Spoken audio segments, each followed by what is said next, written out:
In December 2020, a software developer sits inside a quiet, darkened room in Virginia, staring at the bright glow of his computer monitor.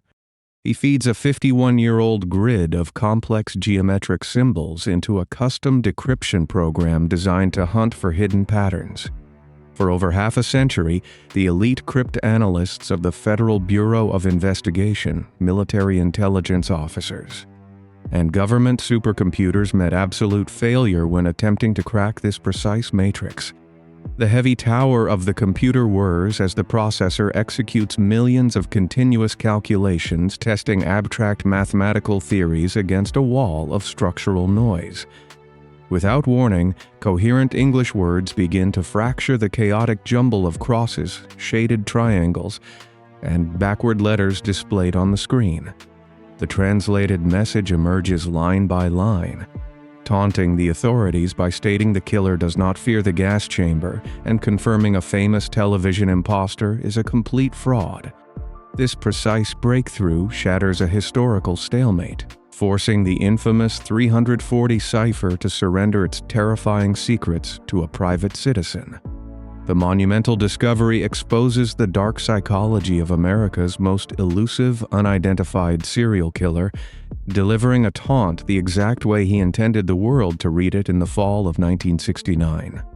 In the late 1960s, the San Francisco Bay Area serves as a vibrant cultural beacon, defined by a generation seeking peace, radical social change, and new beginnings. 30 miles northeast of this bustling metropolis lies the city of Vallejo, a quiet, working-class community anchored by the massive steel structures of the Mare Island Naval Shipyard. Row after row of modest single-story homes line the residential streets, their peeling white paint and trimmed lawns reflecting the unpretentious nature of the families living within. Sodium streetlights cast a warm orange hue over wide avenues where classic cars rumble past local diners, bowling alleys, and drive-in movie theaters. Vallejo represents the quintessential traditional American town, providing a stark physical and cultural contrast to the massive anti-war protests dominating the evening television broadcasts. The surrounding physical landscape features rolling golden hills and dense dark patches of ancient oak trees, shielding isolated stretches of rural highway from the bright city lights. Local teenagers and young couples make regular trips along these quiet asphalt arteries, seeking privacy away from the watchful eyes of their parents and neighbors. The deafening hum of summer cicadas and the distant foghorns from the bay provide the only soundtrack to these secluded evening excursions. Law enforcement officers in these sleepy jurisdictions spend their night shifts managing minor retail thefts, noise complaints, and predictable domestic disputes. Police departments lack centralized communication networks, relying on heavy physical file cabinets, manual typewriters, and standard telephone lines to share crucial information across county borders.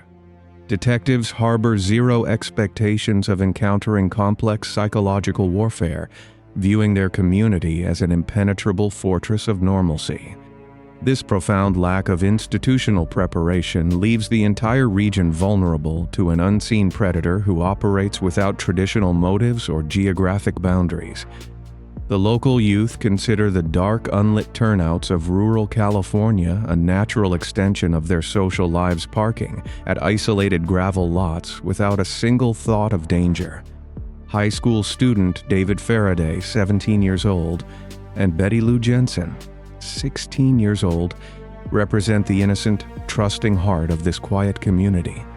Their daily routines revolve around scholastic achievements, local church youth groups, and the simple thrill of a first adolescent romance. On the evening of December 20, 1968, the young couple attends a Christmas concert before driving eastward out of the Vallejo city limits.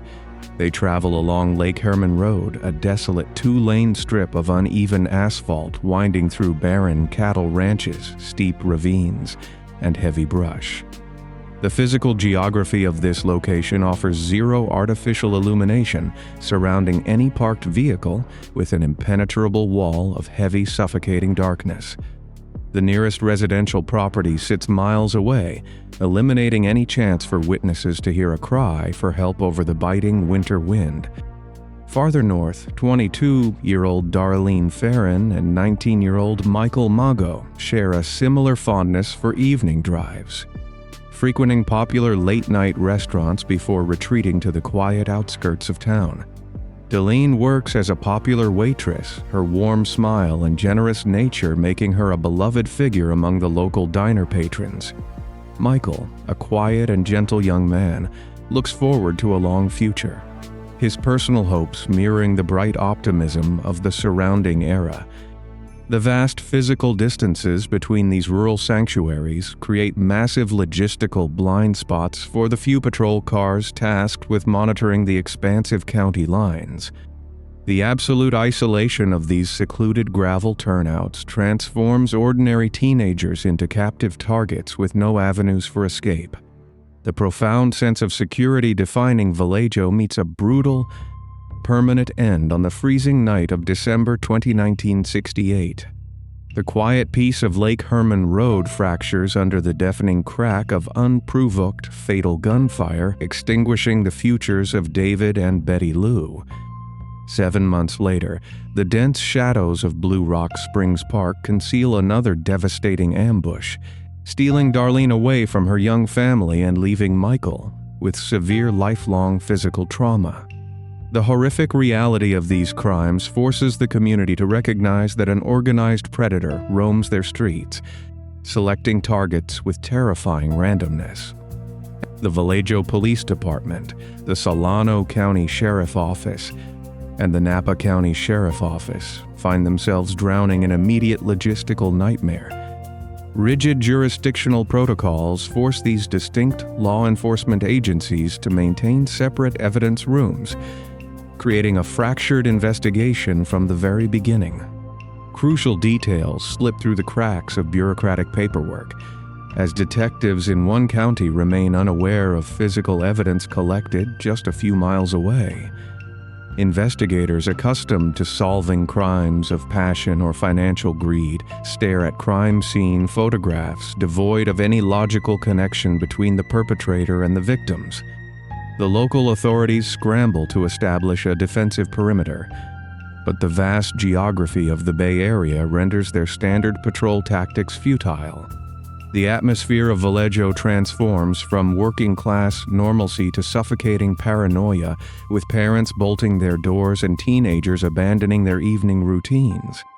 The community becomes a collective hostage to its own environment, waiting in the dark for a faceless killer who insists on writing his own horrific narrative. By the autumn of 1969, the Phantom Predator has claimed at least 5 confirmed victims across 3 distinct jurisdictions, leaving a trail of devastation from the quiet suburbs of Vallejo to the busy intersections of San Francisco. He abandons the shadows of the rural lovers' lanes and brings his reign of terror into the public sphere through an unprecedented campaign of psychological warfare. The killer begins mailing handwritten letters to prominent Bay Area newspapers, demanding front-page publication while threatening catastrophic consequences if the newspaper editors refuse his strict orders. He crowns himself with a distinct theatrical moniker, signing his manic correspondence with a crossed circle symbol that soon becomes synonymous with pure, unfiltered dread, accompanying his initial waves of letters. The sender includes a complex cryptogram composed of 408 characters, challenging the local police to uncover his true identity. The authorities release this massive puzzle to the public, hoping the collective minds of the citizenry can break the substitution code before another attack occurs. Within mere days, a local high school teacher and his wife crack the message at their kitchen table, exposing a rambling, egotistical declaration of the killer's dark motives. Law enforcement agencies interpret this rapid deferment as a clear sign of the perpetrator's intellectual limitations, assuming any future codes will fall with equal ease. This early cryptographic victory breeds a dangerous sense of institutional overconfidence among the lead investigators, masking the killer's capacity to adapt and evolve his complex methods. The seasoned detectives dismiss the creator of the symbols as an arrogant amateur craving cheap attention. They remain unaware that the perpetrator is studying their success, adjusting his structural formulas, and preparing a much darker challenge for the authorities. The illusion of an intellectual advantage crumbles into dust on the morning of November 8, 1969. The mailroom clerks at the San Francisco Chronicle sort through mountains of standard daily correspondence, unaware that a mundane envelope holds the next terrifying phase of the killer's game. A senior editor opens the white envelope to find a whimsical, store-bought greeting card featuring a simple drawing of a dripping pen. Inside this seemingly innocent piece of stationery, the perpetrator encloses a new, meticulous cryptogram that commands the terrified attention of the entire newsroom. The sender arranges exactly 340 characters into a tight, perfect grid, utilizing a blue felt tip marker to draw every distinct line and curve with deliberation and precision. The visual landscape of the matrix presents a chaotic alphabet of 63 unique symbols, blending standard uppercase letters with astrological signs, shaded shapes, and bizarre geometric forms. Unlike the previous puzzle, this dense block of text reveals no obvious repeating patterns, offering zero mathematical footholds for amateur codebreakers to grab onto. The killer includes a taunting handwritten note along with the grid, daring the authorities to figure out the sinister joke he has embedded within the tangled lines of ink. Detectives secure the original paper document inside a sterile evidence bag, transporting the physical evidence across the city to specialized laboratories for fingerprint and handwriting analysis. Forensic technicians dust the card for latent prints, but the meticulous sender leaves behind no biological trace of his identity. The sheer density of the cipher radiates a profound sense of malice, transforming a simple piece of paper into an impenetrable vault of secrets. The local police departments exhaust their municipal resources, forcing them to hand the complex grid over to the highest echelons of federal law enforcement. The Cryptanalysis Unit of the Federal Bureau of Investigation, operating out of secure government facilities in Washington District of Columbia, takes physical possession of the primary copies. Top-tier military analysts from naval intelligence join the intensive effort, bringing decades of sophisticated code-breaking experience forged during international conflicts to bear on the domestic puzzle. The government experts lay the cipher across their wide drafting tables, applying standard frequency analysis and traditional substitution theories to the 63 distinct symbols. Hours bleed into weeks as the elite cryptologists stare at the impenetrable matrix, their initial institutional confidence evaporating under the heavy weight of the rigid geometry. The grim realization sets in that the creator has altered his encryption methods, designing massive structural roadblocks to prevent another rapid decipherment. The killer has transformed a simple substitution cipher into a multi-layered labyrinth, shifting his letters across the grid in a pattern that defies conventional mathematical logic. Technicians feed the sequence into early mainframe computers, using stacks of perforated punch cards to instruct the machines to search for hidden English words. Supercomputers of the era run continuous processing loops, testing millions of character combinations, yet they produce nothing but unintelligible streams of gibberish. This monumental failure of federal intelligence marks the precise beginning of a massive investigative paralysis that will span generations. The exact mailing on November 8, 1969, establishes a cryptographic stalemate that frustrates the greatest minds in the world for the next 51 years. The investigation into the identity of the Phantom Predator and the impenetrable 340 cipher transitions into a grueling marathon of agonizing dead ends and systemic friction. Local detectives shift their primary focus from the complex mathematical grid toward the physical suspects residing within their own city limits. The Vallejo Police Department zeroes in on a prime suspect named Arthur Leigh Allen, a convicted felon with a documented history of erratic behavior.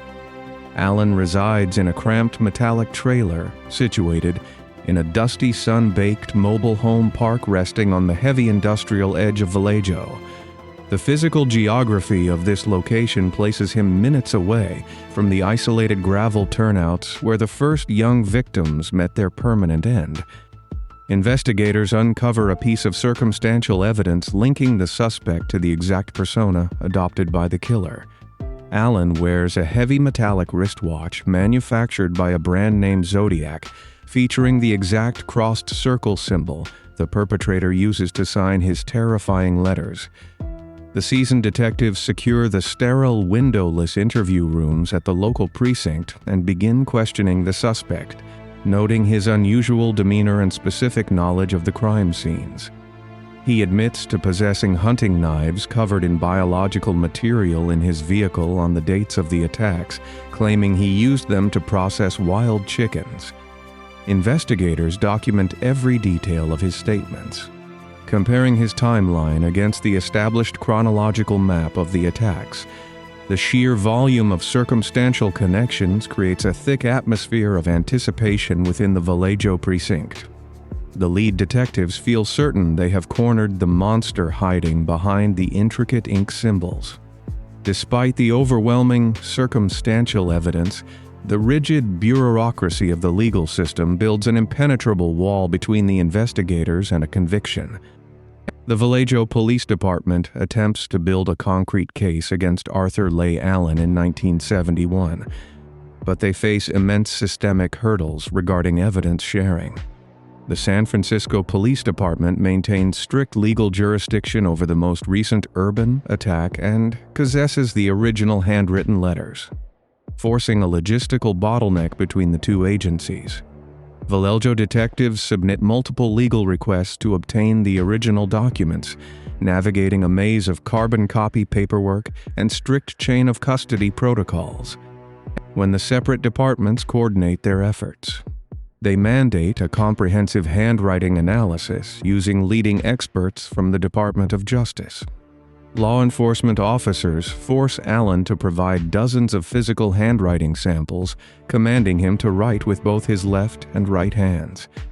The forensic document examiners place his cursive writing under heavy, high-powered magnification, comparing the slant spacing and pressure of his strokes against the killer's letters.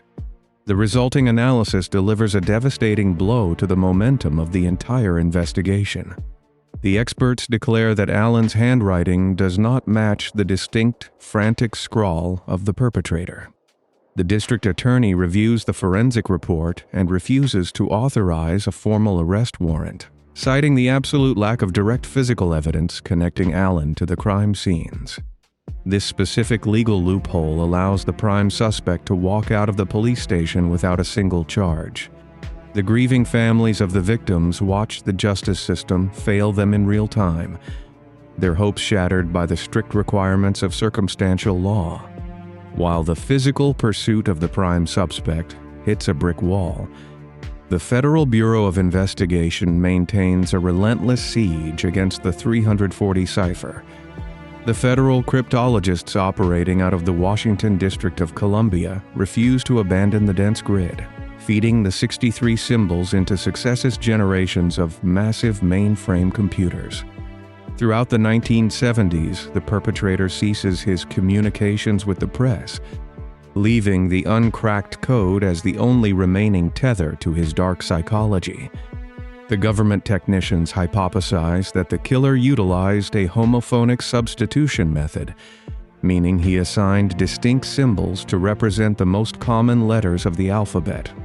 The government computer scientists program vast, towering arrays of heavy, perforated punch cards, instructing the machines to execute brute force attacks against the matrix using this specific mathematical theory. The machines run relentless computational cycles through the night, yet they fail to produce a single string of coherent English text. The failure of federal technology forces the lead investigators to wade through an ocean of false tips and fabricated claims from citizens seeking notorious fame. Desk sergeants across the Bay Area field thousands of telephone calls from individuals claiming to be the author of the impenetrable puzzle. Local precincts waste thousands of man-hours interviewing erratic confessors, diverting precious municipal resources away from legitimate avenues of inquiry. Each false lead requires rigorous background checks, forcing detectives to travel across state lines to verify alias and dismiss the fraudulent claims one by one. The physical case files swell to unmanageable proportions, filling rows of heavy steel cabinets with useless transcripts and dead ends. The killer remains a ghost, insulated by the noise of a terrified public and the sheer mathematical brilliance of his encrypted grid. The slow passage into the decade of the 1980s brings a suffocating silence from the killer, replacing his manic letters with a psychological void that tortures the surviving families. Municipal law enforcement agencies officially classify the active investigation as an inactive cold case, packing the physical evidence into corrugated cardboard boxes and moving them into deep municipal storage. The parents of David Faraday and Betty Lou Jensen endure a unique form of emotional agony, waking up every single morning with the knowledge that the predator walks free. They navigate their local grocery stores and attend community church services haunted by the terrifying thought that the perpetrator might be standing right beside them in the checkout line. This invisible psychological attack erodes their capacity for closure, forcing them to relive the trauma of 1968 with every passing anniversary. Michael Mageau, having survived the ambush at Blue Rock Springs, faces an isolating existence defined by post-traumatic stress and debilitating physical pain. The justice system offers these victims zero structural support, leaving them to manage their profound grief without the therapeutic resources available in modern law enforcement frameworks. The community of Valjo attempts to rebuild its shattered sense of security, but the unsolved status of the attacks casts a permanent shadow over the local lovers' lanes and parks. Parents enforce strict evening curfews, viewing the dark rural turnouts as contaminated ground where innocence met a permanent end. Detectives rotate in and out of the cold case unit, inheriting stacks of unsolved files and experiencing the same paralyzing frustration as their predecessors. The 340 cipher remains plastered on bulletin boards inside the precinct, mocking the investigators with its unbreakable geometric silence. The entire decade serves as a masterclass in evasive deception, cementing the killer's arrogant belief in his own absolute superiority over the American justice system. The exhaustive search for the perpetrator enters the 1990s, marked by profound advancements in search and seizure protocols and a renewed focus on the original prime suspect. In 1991, a former acquaintance of Arthur Leigh Allen approaches law enforcement with new specific statements detailing past admissions of guilt. Armed with this fresh testimony, investigators convince a municipal judge to issue a comprehensive search warrant for Allen's Vallejo residence. A specialized tactical team of local detectives descends upon his cramped mobile home, establishing a secure perimeter around the peeling metallic structure before breaching the front door. The interior physical geography of the trailer reveals a chaotic hoarding environment filled with towering stacks of dusty magazines, loose ammunition, and strange chemical compounds. The search teams conduct a meticulous sweep of the confined space, cataloging every single object that might link the occupant to the notorious 1969 attacks. Investigators seize manual typewriters, hoping to match the microscopic imperfections of the metal keys to the typed letters sent by the killer. They confiscate a massive cache of pipe bombs, hunting knives, and firearms, loading the dangerous materials into heavy transport vehicles waiting in the gravel driveway. The evidence technicians transport the entire collection back to the secure laboratories, vibrating with the renewed anticipation of a final resolution. Forensic specialists spend the ensuing weeks executing strict comparative analyses between the seized items and the historical evidence lockers. The final laboratory reports reveal another crushing failure for the prosecution, offering no definitive match to the crime scene materials. The justice system demands absolute certainty, and the massive haul of suspicious items provides nothing but another frustrating layer of circumstantial smoke. The technological dawn of the 21st century introduces a monumental paradigm shift in forensic science, offering the investigators a powerful new weapon capable of piercing the killer's veil of anonymity. By the year 2002, the widespread implementation of advanced deoxyribonucleic acid testing revolutionizes cold case investigations across the entire nation. The San Francisco Police Department authorizes a high-stakes forensic gamble, removing the original 1969 letters from their climate-controlled preservation vaults. Laboratory technicians wearing sterile protective suits isolate the elusive backing of the postage stamps, searching for residual saliva left by the sender over 3 decades prior. The forensic specialists utilize cutting-edge extraction techniques to amplify the microscopic biological material, developing a partial genetic profile of the unknown author. Investigators secure a court order to compare this new biological goldmine against the preserved brain tissue of Arthur Leigh Allen, who passed away 10 years earlier. The entire law enforcement community holds its collective breath as the laboratory technicians run the comparative genetic sequence. The final scientific results shatter the primary foundation of the decades-long investigation, confirming a complete negative match between the prime suspect and the stamp abdessive. This absolute biological dead end forces the local police departments to acknowledge that their main focus for over 30 years was misplaced. The failure to identify the suspect leaves the families of David Faraday, Betty Lou Jensen, and Darlene Ferrin stranded in a perpetual state of agonizing limbo. The surviving victim, Michael Mageau, continues to carry the heavy physical and psychological scars of the ambush without the closure of a courtroom trial.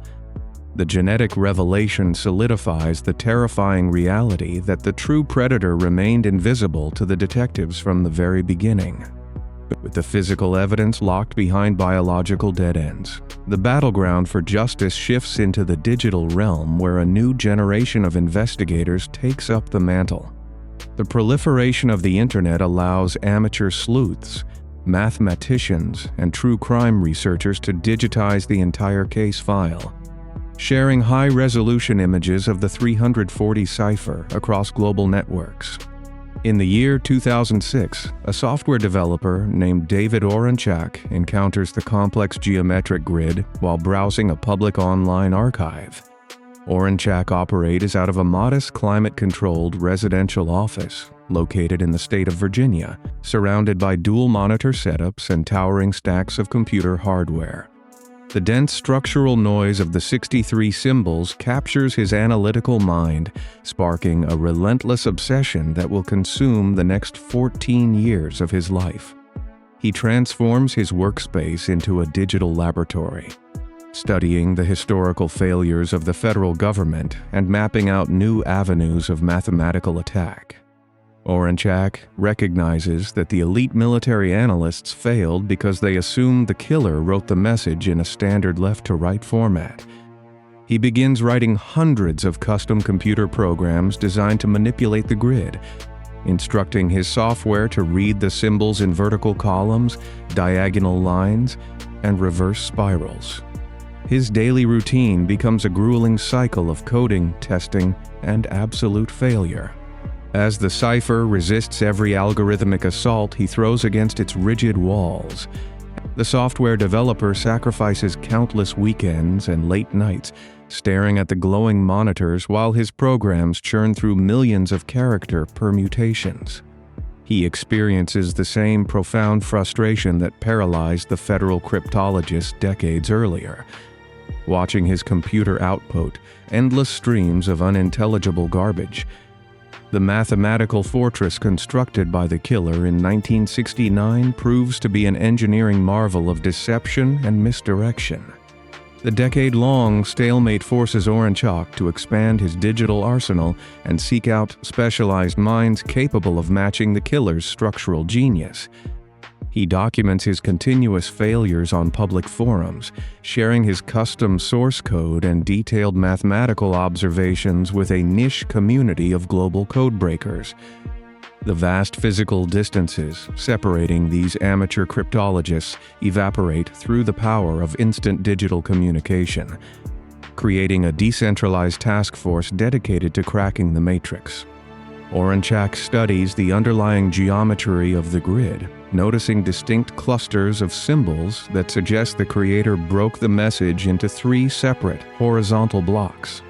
He hypothesizes that the perpetrator designed these artificial boundaries to disrupt any standard reading patterns and short-circuit the brute force attacks of early supercomputers. To test this new structural theory, the software developer realizes he needs to run a massive volume of directional variations that exceed his current hardware capabilities. He forms a strategic digital alliance with an applied mathematician residing in Australia and an expert programmer located in Belgium, combining their distinct technical skills into a unified front against the cipher. The 3 men synchronize their efforts across multiple time zones, building an unprecedented digital infrastructure designed to isolate the correct reading path.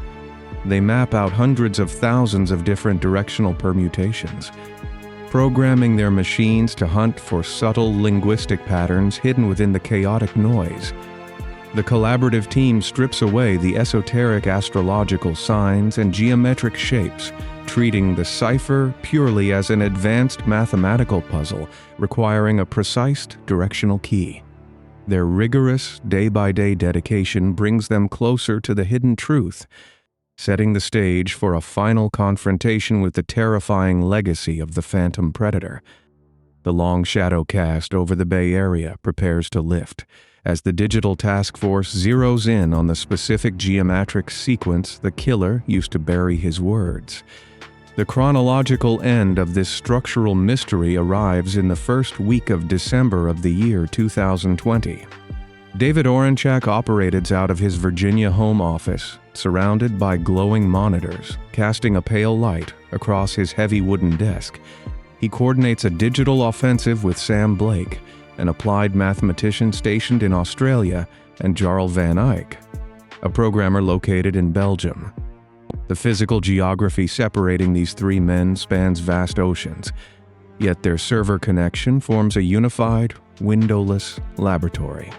Blake theorizes the creator designed the matrix using a route cipher format, avoiding standard horizontal reading patterns. He writes a custom algorithm to generate hundreds of thousands of distinct directional permutations. The mathematical formula charts hypothetical paths through the 63 symbols, treating the grid like a dense forest requiring a specific map. Oranchak prepares to feed this massive volume of directional data into a specialized code-breaking application named AZ Decrypt. Van Eyck engineered this exact software architecture to hunt for microscopic fragments of language hidden within structural noise. The 3 citizens lock on to the hypothesis that the perpetrator fractured the main text into 3 separate blocks. This structural manipulation acted as a deliberate snare, trapping generations of federal analysts in a cycle of failure. The monumental breakthrough materializes on the morning of December 3. Oranchak sets his computer program to test a specific diagonal shift against the first section of the grid. The software reads 1 character moves down 1 row and shifts right 2 columns, tracing an invisible staircase through the dense ink symbols.